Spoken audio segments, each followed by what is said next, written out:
পুরো মধ্যপ্রাচ্য জুড়ে বাজছে তৃতীয় বিশ্বযুদ্ধের দামামা। আর এরই মধ্যেই আমাদের হাতে এসে পৌঁছেছে গুরুত্বপূর্ণ আন্তর্জাতিক সংবাদ। শুরুতেই শিরোনাম। ফিলিস্তিনের পশ্চিম তীরের নাম ইহুদা ও সামেরা করার মার্কিন প্রচেষ্টা কতটা সফল হবে, পরেই জানাবো। আসাদের পতনের পর ইরান দুর্বল হয়নি, বিপ্লবী গার্ডের হুঁশিয়ারি। এদিকে সিরিয়ায় ইসরায়েলি হামলার কারণে নিন্দা তুরস্ক, কাতার ও মিশরের। এরপরেই থাকবে ফিলিস্তিনি যোদ্ধারা কি ইরানের সঙ্গে বিশ্বাসঘাতকতা করল, এ নিয়ে জানিয়ে দিব বিস্তারিত সংবাদে। এবং সর্বশেষ জানাবো গাজায় ইসরায়েলি হামলা, আরও 28 ফিলিস্তিনি নিহত। এতক্ষণ শুনছিলেন সংবাদ শিরোনাম, এবারে বিস্তারিত। তবে তার আগে প্রতিদিনের আপডেট আন্তর্জাতিক সংবাদ সবার আগে পেতে ভিডিওটিতে একটি লাইক দিয়ে চ্যানেলটি সাবস্ক্রাইব করার অনুরোধ রইল।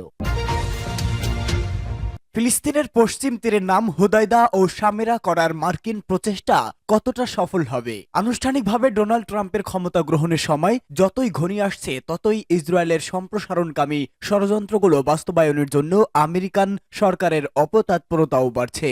সাম্প্রতিক সপ্তাহগুলোতে ইসরায়েলি সম্প্রসারণকামী ও দখলদারিত্বের ষড়যন্ত্রগুলোর প্রতি ট্রাম্পের উপদেষ্টা মহল ও ঘনিষ্ঠ ব্যক্তিদের সহায়তা ও সমর্থনের বিষয়টি ছিল ট্রাম্পের আসন্ন নতুন প্রশাসনের জন্য সবচেয়ে গুরুত্বপূর্ণ ইস্যু। তাদের ঘোষিত এই আলোচিত এ ধরনেরই একটি বিষয় ছিল গোটা পশ্চিম তীরকে ইসরায়েলের অংশ বলে ঘোষণা দেওয়ার ইসরায়েলি প্রচেষ্টার প্রতি ট্রাম্প সরকারের সমর্থন দেওয়ার প্রতিশ্রুতি। রিপাবলিকান দলীয় সিনেটর টম কটন পশ্চিম তীর নামের পরিবর্তনে সব ধরনের সরকারি তৎপরতা ও নথিপত্রে এর কথিত প্রাচীন ইহুদি নাম ইহুদা ও সামেরা ব্যবহারের দাবি তুলেছে। এর আগে ইসরায়েলে নিযুক্ত নতুন মার্কিন রাষ্ট্রদূত মাইক হকবি গোটা পশ্চিম তীরকে ইসরায়েলের সঙ্গে যুক্ত করার ব্যাপারে নেতানিয়াহুর পরিকল্পনাকে ট্রাম্প সরকার সমর্থন করবে বলে জানিয়েছেন। ট্রাম্প যখন প্রথমবারের মতো মার্কিন প্রেসিডেন্ট হয়েছিলেন, শতাব্দীর লেনদেন শীর্ষক পরিকল্পনার অংশ হিসাবে ফিলিস্তিনের পশ্চিম তীরের 30% অঞ্চলকে 1948 সালে দখল করা ইসরায়েলের সঙ্গে যুক্ত করার প্রকল্পটি বাস্তবায়ন করতে চেয়েছিলেন। এখন ট্রাম্পের কোনো উপদেষ্টা ওই প্রকল্প বাস্তবায়নের কথা বলছেন। আসলে ইসরায়েলি লবি এখন অতীতের চেয়েও ট্রাম্পের সমর্থন ও সহযোগিতা আদায়ের জন্য বেশ তৎপর হয়ে উঠেছে। পশ্চিম তীরে আরও বেশি ফিলিস্তিনি ভূখণ্ড দখল করা এই লবির অন্যতম প্রধান দাবি। অথচ এই অন্যায় আবদার ফিলিস্তিনি জাতি ও তাদের প্রতি সহানুভূতিশীল মহলের কাছে একেবারেই অগ্রহণযোগ্য ও আন্তর্জাতিক আইনের পরিপন্থী।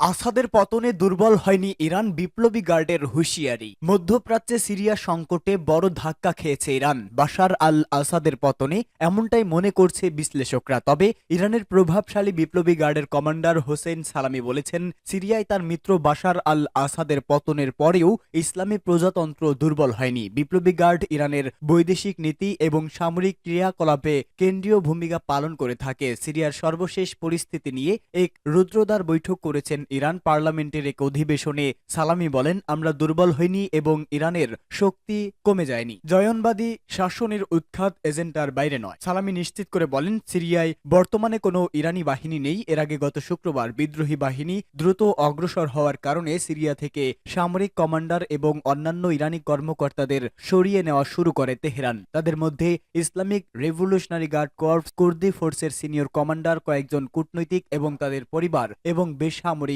ব্যক্তিরা ছিলেন। রাশিয়ার সঙ্গে যৌথভাবে ইরান গত এক দশক ব্যাপী সিরিয়ার গৃহযুদ্ধের সময় প্রেসিডেন্ট বাশার আল আসাদের প্রধান সমর্থক। আসাদ ইসরায়েল এবং মার্কিন বিরোধী হিসাবে পরিচিত ছিল।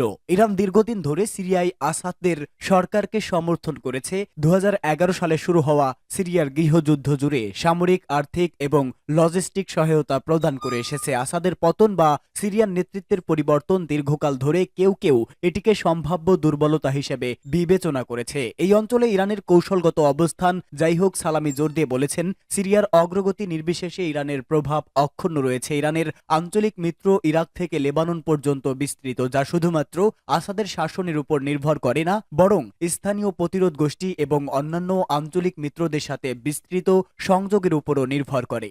সিরিয়ায় ইসরায়েলি হামলার নিন্দায় তুরস্ক, কাতার ও মিশর। সিরিয়া সীমান্তের অভ্যন্তরে ইসরায়েলের সামরিক অবস্থান ও দখলের নিন্দা জানিয়ে কাতার, তুরস্ক এবং মিশর বিবৃতি দিয়েছে। জেরুজালেম অবশ্য দাবি করেছে প্রেসিডেন্ট বাশার আল আসাদের শাসনের অবসানের পর ইসরায়েলের দখলকৃত গোলান মালভূমিতে যে কোনো হুমকি মোকাবেলা করার উদ্দেশ্যে এই পদক্ষেপ নেওয়া হয়েছে। বিপরীতে ইসরায়েলি নিরাপত্তা উদ্বেগের সাথে সহানুভূতিশীল হয়ে যুক্তরাজ্য এবং মার্কিন যুক্তরাষ্ট্র ব্যাপকভাবে এসব হামলায় সমর্থন করছে।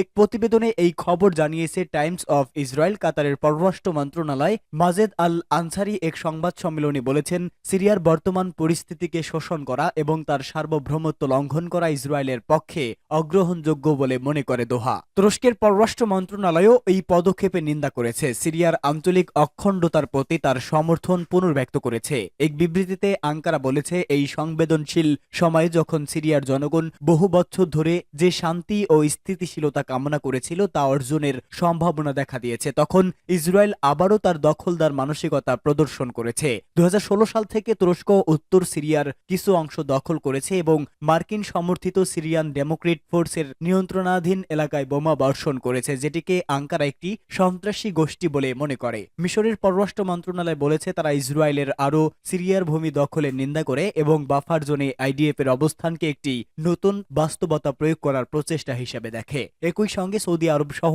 অন্যান্য মধ্যপ্রাচ্যের দেশগুলোর অনুরূপ নিন্দার জানানোর মিছিলে যোগ দিয়েছে। এতে বলা হয়েছে, সিরিয়া ইসরায়েলের পদক্ষেপ সিরিয়ার নিরাপত্তা পুনরুদ্ধারের সুযোগ নষ্ট করবে, আর ইরান ইসরায়েলের আগ্রাসী আচরণকে জাতিসংঘের সনদের লঙ্ঘন বলে অভিহিত করেছে। ফিলিস্তিনি যোদ্ধারা কি ইরানের সঙ্গে বিশ্বাসঘাতকতা করল? মধ্যপ্রাচ্যের শক্তিশালী দেশ ইরান এবং আশেপাশের দেশগুলোতে থাকা তেহরান সমর্থিত সশস্ত্র গোষ্ঠীগুলো ফিলিস্তিনি স্বাধীনতা সংগ্রামকে অব্যাহত সমর্থন দিয়ে আসছে। ফিলিস্তিনি গোষ্ঠীগুলোর হয়ে লড়াইয়েও অংশ নেয় তারা। সে হিসাবে ইরান সমর্থিত সিরিয়ার সাবেক প্রেসিডেন্ট বাশার আল আসাদের পক্ষে ফিলিস্তিনি গোষ্ঠীগুলোর থাকার কথা ছিল, কিন্তু তা না করে তারা বিদ্রোহীদের পক্ষ নিয়েছে। এতে স্বাভাবিকভাবেই প্রশ্ন উঠেছে, তাহলে ফিলিস্তিনি যোদ্ধারা কি ইরানের সঙ্গে বিশ্বাসঘাতকতা করল? কারণ ফিলিস্তিনিদের জন্য লড়াই করার কারণে ইরানের অনেক শীর্ষ কর্মকর্তাকে প্রাণ হারাতে হয়েছে। পাশাপাশি লেবাননে শত শত যোদ্ধা প্রাণ হারিয়েছেন। ফিলিস্তিনি গোষ্ঠীগুলো বাশার আল আসাদের বিরুদ্ধে দাঁড়ানোর নেপথ্যে প্রধান কারণ হল আবু মোহাম্মদ আল জোলানি। সিরিয়ার বিদ্রোহী গোষ্ঠী প্রধান আল জোলানি সবসময় ফিলিস্তিনিদের পক্ষে ছিলেন। আর এই প্রতিদান স্বরূপ 2011 সালে আসাদের গড়ে ওঠা সিরিয়ার সুন্নি মুসলিমদের আন্দোলনের প্রতি প্রথমবার প্রকাশ্যে সমর্থন জানিয়েছিল ফিলিস্তিনিরা। বাশার আল আসাদ সিরিয়ায় শিয়াপন্থী সংখ্যালঘু আলাউদ সম্প্রদায়ের সদস্য, আর ফিলিস্তিনি যোদ্ধাদের মতাদর্শগত শিকড় মিশরের সুন্নি ইসলামপন্থী মুসলিম ব্রাদারহুড থেকে উদ্ভূত। সিরিয়ায় আসাদের শাসনের বিরুদ্ধে বিক্ষোভ শুরু হলে তাদের ওপর দমন পীড়ন শুরু করেছে আসাদ, আর এই দমন পীড়নের শিকার হয়েছিল মূলত সুন্নি মুসলমানরা। আসাদ তার ক্ষমতার জন্য সুন্নি মুসলিমদের হুমকি মনে করে থাকেন। সুন্নি মুসলিমদের গণগ্রেপ্তার এবং বহু মানুষকে দেশ ছাড়তে বাধ্য করেন। ফলে এক সময় আসাদ থেকে নিজেদের সরিয়ে নেয় আল জোলানি নেতৃত্বাধীন বিদ্রোহীরা। এরপর 2012 সালে দামেস্কে নিজেদের সদর দপ্তর খালি করে সংগঠনটি, যা আসাদের ঘনিষ্ঠ মিত্র ও তাদের পৃষ্ঠপোষক ইরানকে ক্ষুব্ধ করে তুলেছিল। পরে 2022 সালে আসাদ নেতৃত্বাধীন সিরিয়ার সরকারের সঙ্গে সম্পর্ক পুনঃস্থাপনের সিদ্ধান্ত নেয় ফিলিস্তিনি স্বাধীনতাকামী গোষ্ঠী হামাস।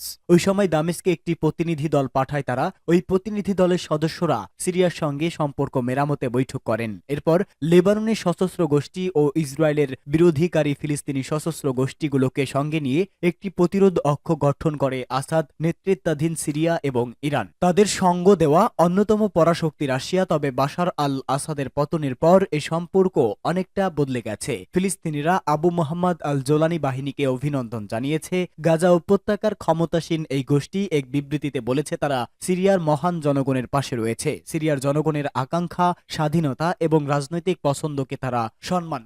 গাজায় ইসরায়েলি হামলায় আরও 28 ফিলিস্তিনি নিহত। গাজায় ইসরায়েলি হামলায় কমপক্ষে আরও 28 ফিলিস্তিনি নিহত হয়েছেন। এতে করে উপত্যকাটিতে নিহতের মোট সংখ্যা প্রায় 44,800 জনে পৌঁছেছে। এছাড়া গত বছরের অক্টোবর থেকে চলা এই হামলায় আহত হয়েছে আরও লক্ষাধিক ফিলিস্তিনি। এক প্রতিবেদনে এই তথ্য জানিয়েছে বার্তা সংস্থা আনাদুলু। প্রতিবেদনে বলা হয়েছে, গাজা উপত্যকা ইসরায়েলের চলমান হামলায় কমপক্ষে আরও 28 জন ফিলিস্তিনি নিহত হয়েছেন। এতে করে গত বছরের অক্টোবর থেকে থেকে এ পর্যন্ত মোট মৃতের সংখ্যা বেড়ে দাঁড়িয়েছে 44,776 জনে। স্বাস্থ্য মন্ত্রণালয় এক বিবৃতিতে একথা জানিয়েছে। তারা জানিয়েছে, নিরলস এই হামলায় আরও অন্তত 1,06,188 জন ব্যক্তিও আহত হয়েছেন। মন্ত্রণালয় বলেছে, গত 24 ঘন্টায় ইসরায়েলি বাহিনীর অব্যাহত হামলার কারণে 28 জন ফিলিস্তিনি এবং আরও 54 জন আহত হয়েছেন। অনেক মানুষ এখনও ধ্বংসস্তূপের নিচে এবং রাস্তায় আটকা পড়ে আছেন, কারণ উদ্ধারকারীরা তাদের কাছে পৌঁছাতে পারছে না। ফিলিস্তিনি স্বাস্থ্য কর্তৃপক্ষ মনে করছে,